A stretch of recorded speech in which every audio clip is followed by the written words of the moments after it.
Nav tāda diena, kur mums nebūtu dota kāda iespēja.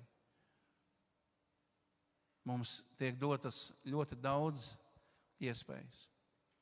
Jautājums ir, vai mēs viņas saredzam, vai mēs tās izmantojam, vai mēs ar šīm iespējām sākam strādāt kā ar materiālu. Nu, piemēram, es tā sēdēju un es atcerējos vienu piemēru no kāda cilvēka liecības, tādu nelielu fragmentu. Dievs uzrunā šo dievu kalpu un atved viņu uz mežu. Un Dievs uzdod viņam jautājumu.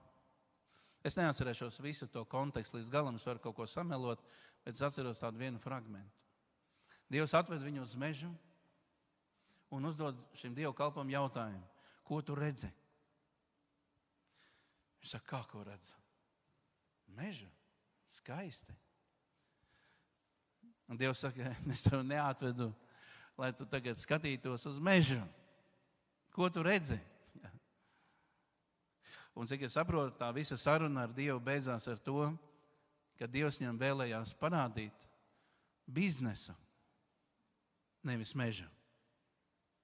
Nevis koku, bet iespēju. Ko viņš varētu darīt?